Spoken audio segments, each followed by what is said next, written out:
कांग्रेस की महासचिव और पार्टी की वरिष्ठ नेता प्रियंका गांधी जी हमारे साथ है। Ma'am, thank you for talking to us. आज जो है कहा जाए तो उत्तर प्रदेश में शंखनाद हो गया है वोटिंग के साथ जी। सबसे पहले जो है आप किस तरह देखती हैं इस पूरे चुनाव को? भी सबने अलग अलग चीजों के ऊपर अपील की है, आप जनता से क्या कहना चाहती हैं? मैं जनता से कहना चाहती हूँ कि ये चुनाव आपके लिए है। मतलब आपकी जो समस्याएं हैं, जिस तरह से गरीबी पूरे प्रदेश में दिख रही है, महंगाई से आप इतने संकट में हैं क्योंकि बढ़ती हुई महंगाई से का आप सामना नहीं कर पा रहे हैं, रोजगार नहीं है, इन मुद्दों पर अपना वोट दीजिए, सोच समझ के दीजिए वोट, व्यर्थ मत कीजिए। मैम, इसके साथ साथ प्रधानमंत्री जी हैं, संसद में 2 बार बोले, पहले लोकसभा में फिर राज्यसभा में। कांग्रेस पार्टी को, नेहरू जी को, राहुल जी को उन्होंने घेरा। कांग्रेस को तो ये तक कह दिया कि आपको तो नाम ही बदल देना चाहिए पार्टी का। अच्छा, तो अब बताइए, वो कहते हैं कांग्रेस ना होती तो इमरजेंसी ना होती, 1984 नहीं होता। लेकिन मैं पूछना चाहती हूँ कि प्रधानमंत्री जी अतीत में क्यों फंसे हुए हैं? 70 साल की बात करते हैं ना, 7 सालों से तो वो हैं प्रधानमंत्री। तो इन 7 सालों की बात क्यों नहीं करते? भविष्य की बात क्यों नहीं करते? ये क्यों नहीं बताते कि इन 7 सालों में कितने रोजगार पैदा किए हैं? ये क्यों नहीं बताते कि इन 7 सालों में जितने लोगों को कांग्रेस ने की 2 सरकारों ने गरीबी रेखा से उठाया था, अब वो गरीबी रेखा के नीचे क्यों हो गए हैं फिर से? ये क्यों नहीं बताते? मुझे समझ में नहीं आता उनका ये इतना सनक क्यों है कांग्रेस पार्टी और अतीत से। नेहरू जी को भी वो याद करते हैं चाइना के संदर्भ में। देखिए, सब जानते हैं कि नेहरू जी ने क्या किया इस देश के लिए। सब जानते हैं कि देश की स्वतंत्रता संग्राम में नेहरू जी की कितनी भूमिका हुई। अब ये आप किसी तरह से इतिहास को मिटाना चाहते हैं, आप प्रयास करिए, लेकिन सच्चाई तो उभर के आएगी ना। मैम, उन्होंने ये भी कहा कि जब सब जगह पे लॉकडाउन लग रहा था तो कांग्रेस पार्टी जो है फ्री में टिकट्स दे रही थी। ऐसा क्यों किया आप लोगों ने? ट्रेन के टिकट्स वहाँ पे दिए मुंबई में। तो खुद कह रहे हैं ना कि कांग्रेस पार्टी ने फ्री में टिकट दिए, तो हम क्या करते हैं? उनकी तरह हम बैठे रहते हैं अपने घर के अंदर जब लोग नंगे पांव 500-600 किलोमीटर चल रहे थे? कि आपको याद नहीं है कि वो एक माँ थी, इसके सूटकेस के ऊपर एक बच्चा मतलब यूं ऐसे लेटा हुआ था, उसको घसीट के ले जा रही थी सैकड़ों किलोमीटर। आपको याद नहीं है कि वो जो एक 14 साल की लड़की थी, साइकिल पे अपने पिता को बिठा के बिहार तक साइकिल चला के गई है दिल्ली से? मुझे याद है वो दिन। 16-18 घंटे हम लोग जवाब देते रहते थे लोगों को कि किस तरह से हम उनकी मदद करें। मुझे अच्छी तरह से याद है, सूरत में 23 लड़के नौजवान अमेठी के थे, फंसे हुए थे, और जब उन्होंने मेरी आवाज सुनी फोन पे रोने लग गए। उन्होंने कहा, दीदी हमारे पास अब एक दिन का खाना भी बचा नहीं है, कुछ नहीं है दीदी, किसी तरह से मदद करिए। क्या हम लोगों को ऐसे छोड़ देते हैं जिस तरह उन्होंने भगवान के भरोसे छोड़ा? मेरे ख्याल से तो हम कर ही नहीं सकते थे, ऐसा कर ही नहीं सकते थे। हमारे देशवासी हैं, उन्होंने देश को बनाया है, श्रमिक हैं, देश उनके कंधों पर उनकी खून पसीने से बनता है। और जब उनपे संकट आई, आपने लॉकडाउन, एक दिन में लॉकडाउन कर दिया बगैर वार्निंग के। बसें रुक गई थी, ट्रेन्स नहीं थी, कैसे जाते घर लोग? और उनके बारे में हम सोचे ही नहीं। आपकी तरह कि आप पीएम हाउस में ही बंद थे पूरे समय के लिए, ये तो नहीं हो सकता। इसके साथ साथ बेरोजगारी की जो है उस पे आप लोगों ने पूरा युवाओं के लिए एक मैनिफेस्टो लेके आए। उस मैनिफेस्टो में बहुत सारी चीजें थी। कितना बड़ा इशू है अनएम्प्लॉयमेंट का कि आप डोर टू डोर भी जा रही हैं, आपने लोगों से बात भी करी है। सच्चाई ये है कि बेरोजगारी सबसे बड़ा मुद्दा है उत्तर प्रदेश में। सबसे बड़ा मुद्दा बेरोजगारी, सेकंड महंगाई, ये दोनों मुद्दे हैं। आप जहां जहां देख रही हैं आपको नवयुवक दिखेंगे जो क्वालिफाइड भी हैं। कई बच्चों ने अपने एग्जाम्स किए हैं। सब माँ बाप जितने भी हैं आज के दिन में मेहनत किस लिए करते हैं? अपने बच्चों को पढ़ाने के लिए, उनको पैरों पे खड़ा करने के लिए। और किया है, ज्यादातर गरीब से गरीब हो, वो इतनी मेहनत करेगा कि उसके बच्चे की शिक्षा हो जाए। अब इतने सारे शिक्षित नौजवान हैं, खाली पद पड़े हैं। 5 साल से आप सरकार में हैं, 12 लाख पद खाली हैं, सरकारी पद। क्या 12 लाख बेरोजगार बच्चे नहीं हैं उत्तर प्रदेश में कि आप इन पदों को 5 सालों में भर सकते थे कि नहीं? क्यों नहीं भरे आपने? अब चुनाव आ रहे हैं, आप कह रहे हैं रोजगार देंगे। पिछले चुनाव से पहले आपने कहा रोजगार देंगे, लेकिन यहाँ तो रोजगार घट रहे हैं और कोई मदद नहीं है। हमने सोचा कि बहुत जरूरी है कि हम सिर्फ ऐसे वादे न करें कि हवा में वादे न करें कि 20 लाख तुम्हें नौकरी मिलेगी, 25 लाख नौकरी मिलेगी, जैसे सब लोग करते हैं। मैंने कहा कि देखो, नवयुवक है, पढ़ा लिखा है, वो जानना चाहता है ये नौकरियां आएंगी कहाँ से, ये 20 लाख रोजगार आप कह रहे हैं कहाँ से आएंगी बताइए। तो आपने देखा होगा ये, तो ये पूरा विधान हमने बनाया किस लिए, ये समझाने के लिए कि हम ये नौकरी कहाँ से लाएंगे।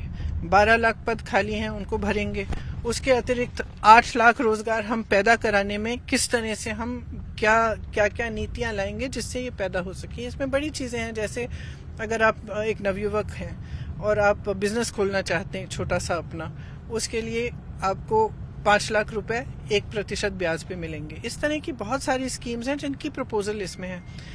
जहाँ तक बेरोजगारी की बात है, एक बहुत बड़ी समस्या ये है कि जो इम्तिहान होते हैं, जो परीक्षा होती है इन जॉब सिलेक्शन के लिए, इसमें इतनी आपत्ति है, इतनी समस्या है कि इतना दुख होता है कि ये पढ़े लिखे नौजवान हैं, मेहनत करते हैं, इनके माता पिता फीस भरते हैं ट्यूशन्स के लिए, फिर आप एग्जाम्स की फीस लेते हैं और ऊपर से उसके बाद मैक्सिमम एग्जाम्स जो हैं या तो रद्द हो जाते हैं या पेपर लीक हो जाता है या कट ऑफ चेंज हो जाता है। तो ये परिस्थिति बनती है कि एक बच्चा 2-2, 3-3 बार इम्तिहान दे रहा है और फिर उसने इतना जब अपनी एनर्जी इन्वेस्ट की है, अपने पैसे इन्वेस्ट किए हैं, सब कुछ इन्वेस्ट किया है, तो फिर ऑब्वियसली स्वाभाविक ये है कि वो वेट करेगा कि ठीक है अब नहीं तो कल हो जाएगी नियुक्ति, और साल बीत जाते हैं, उसका पूरा करियर खत्म हो जाता है और कुछ नहीं हो रहा है। तो ये बहुत बड़ी समस्या है। इसको ठीक करने के लिए भी हमने इनकी समाधान के लिए हमने एक बहुत अच्छा खाका तैयार किया है कि किस तरह से इनका समाधान होगा। एक कमीशन बनेगा,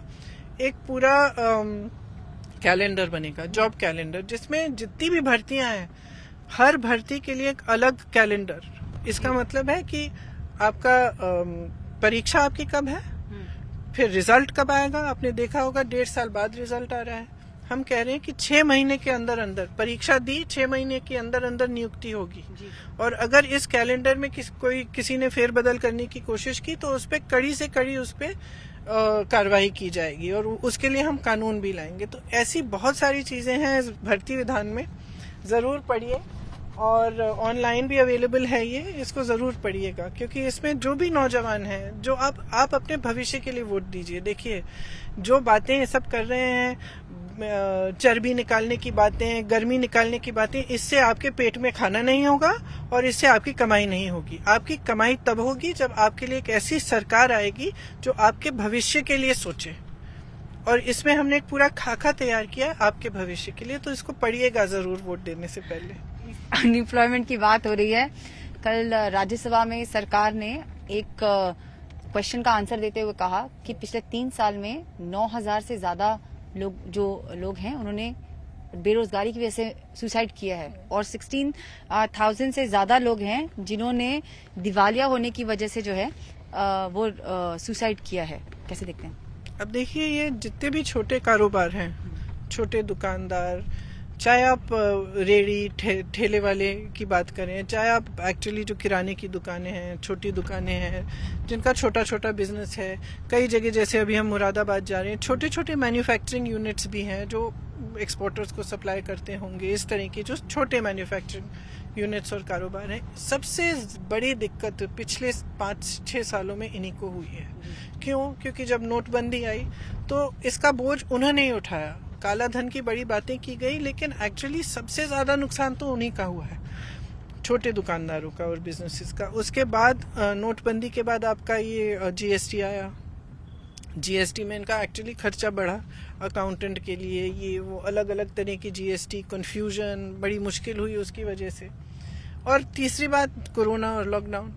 अब इन तीनों चीज़ों से क्या हुआ है कि सबसे ज़्यादा दुख, पीड़ा छोटे और मीडियम साइज के कारोबारों को हुई है और उनके व्यापारियों को हुई है। सरकार ने क्या किया इनके लिए?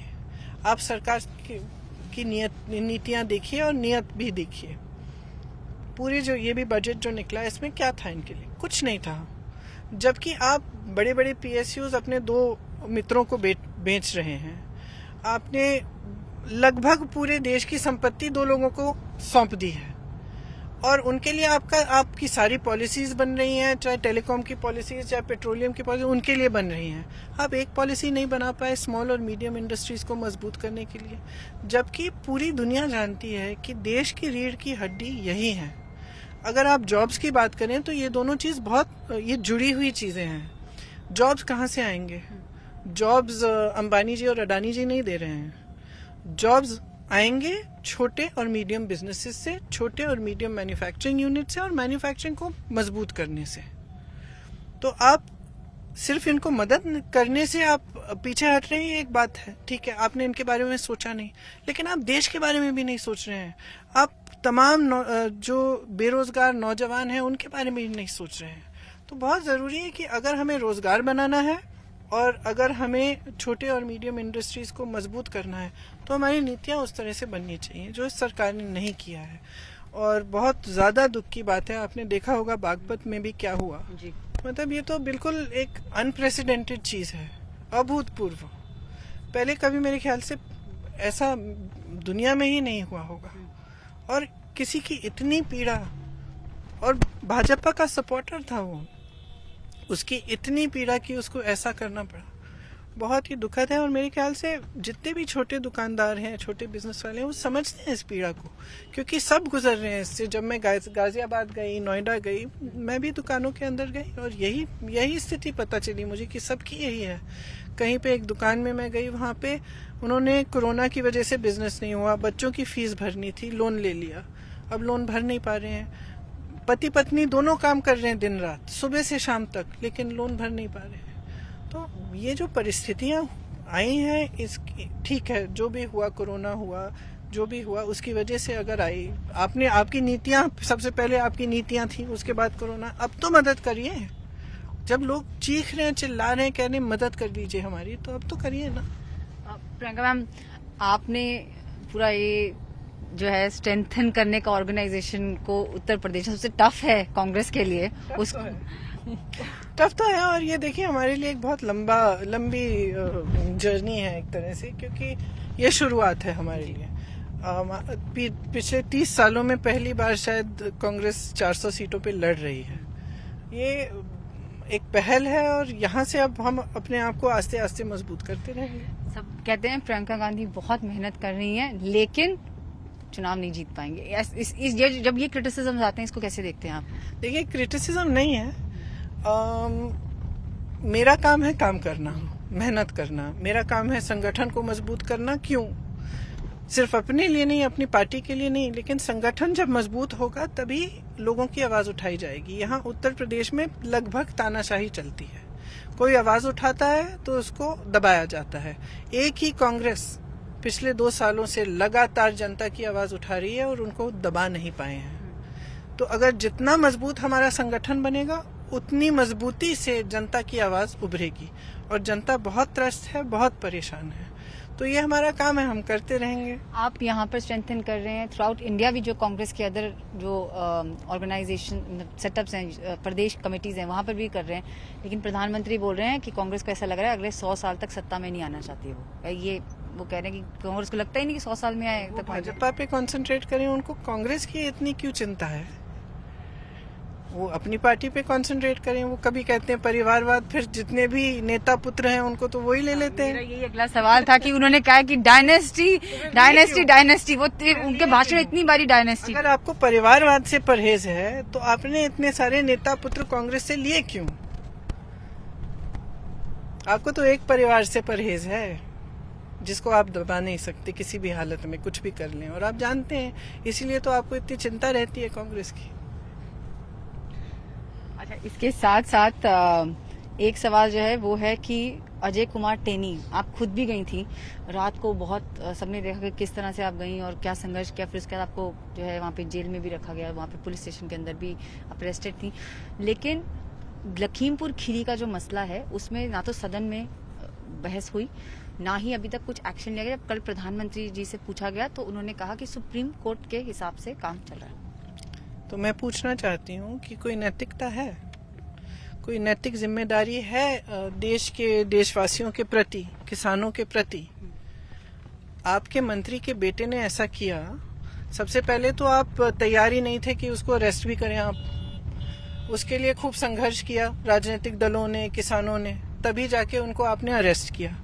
अब मंत्री आपके साथ खड़े हैं, कंधे से कंधा मिलाकर हर फंक्शन में होते हैं, हर स्टेज पे खड़े रहते हैं, आपके साथ काम कर रहे हैं, आपकी कैबिनेट में है, क्या आपको नहीं लगता कि ये गलत है? कम से कम वो पूरी कार्रवाई खत्म हो जाए, तब तक रिजाइन करें। तो कोई तो नैतिक जिम्मेदारी होती है ना सरकार की, प्रधानमंत्री की, देशवासियों की प्रति। अब हर समय तो देशवासियों को गुमराह नहीं किया जा सकता। सबने देखा कि क्या हुआ, सबने देखा किस बेरहमी से किसानों को कुचला गया। तो सिर्फ सुप्रीम कोर्ट की कार्रवाई तो एक चीज है, हाँ ठीक है वो चल रही है, लेकिन एक नैतिक जिम्मेदारी भी है, हमेशा रही है ऐसे। मतलब एक जमाना था जब रेलवे का एक्सीडेंट हो जाता था, रेलवे मंत्री इस्तीफा देते थे। क्यों? कोई जरूरत नहीं थी, वो थोड़ी ट्रेन चला रहे थे, लेकिन उन्होंने अपनी नैतिक जिम्मेदारी समझी। और हमेशा एक लोकतंत्र में सरकार की नैतिक जिम्मेदारी देशवासियों के प्रति होनी चाहिए, जवाबदेही होनी चाहिए। बार बार मैं कहती हूँ, जनता को मांगनी चाहिए जवाबदेही, क्योंकि अगर ज्यादा सत्ता हो जाती है, अहंकार हो जाता है, तो अंत में सब इंसान ही है ना। तो समझने लगते हैं कि कुछ भी कर सकते हैं। हमारे मंत्री ने किसी को मार डाला तो ठीक है, कोई बात नहीं, ऐसा तो नहीं हो सकता। मैंने आपके हाथ में बैंड देखा, लड़की हूँ लड़ सकती हूँ। ये बैंड बहुत इंटरेस्टिंग चीज है कि आपके इतने सिक्योरिटी वाले जो साथ में चलते हैं उनको भी आपने पहना दिया। वो कह रहे हैं मैं उनको नहीं पहना सकती। नहीं, उन्होंने खुद पहना, उस दिन बचा रहे थे। नहीं, बहुत सारे लोगों ने बोला हमने पहन लिया, क्या कि कैंपेन बहुत ज्यादा हिट हो गया। बेटा ही पहना था, मैंने कहा तुम क्यों कहता नहीं मैं पहनूंगा, क्यों नहीं। तो मैंने कहा ठीक है। कैंपेन इतना बड़ा हिट हो गया है। महिलाओं की बात करते हैं, बीजेपी योगी जी कह रहे हैं, आज भी उन्होंने अपील किया कि क्राइम फ्री हो गया है, हमने व्यवस्था सही कर दी है, जहां तक कानून का सवाल है उस पे हम देंगे। आप कह रहे हैं लड़कियों लड़ सकती हूँ। हो सकता है योगी जी ये नहीं मानते कि महिलाओं के खिलाफ अत्याचार है, क्योंकि यहाँ प्रदेश में हर रोज हो रहा है। आप किसी भी महिला से पूछिए, क्या वो अपने आप को सुरक्षित महसूस करती है? क्या आप जब आप दिल्ली से आती हैं, यहाँ पे आप दौड़ती हैं हम लोगों के पीछे, आपको लगता है कि आप सुरक्षित हैं? हर महिला को मालूम है कि उसकी सुरक्षा की क्या स्थिति है उत्तर प्रदेश में। तो मैं तो चाहती हूँ कि महिलाएं जागरूक बने, क्योंकि एक बहुत बड़ी शक्ति है उनमें, पहचान नहीं रही है। क्यों? क्योंकि ये बटी हुई शक्ति है और इनको भी जाति के आधार पर, धर्म के आधार पर बांटने की बड़ी कोशिश है, और काफी हद तक वो कोशिश सफल भी रही है। मैं कह रही हूँ कि आप महिला होने के नाते आप एकजुट हो जाओ। आपके यहाँ कोई महिला खड़ी हो रही है, उसका अपना समर्थन उसे दो। कांग्रेस पार्टी को इसलिए क्योंकि हम महिलाओं के अधिकार को पहचान रहे हैं। हम कह रहे हैं कि अगर आप आधी आबादी हैं तो आपका हक है कि आपकी भागीदारी भी राजनीति में इतनी हो।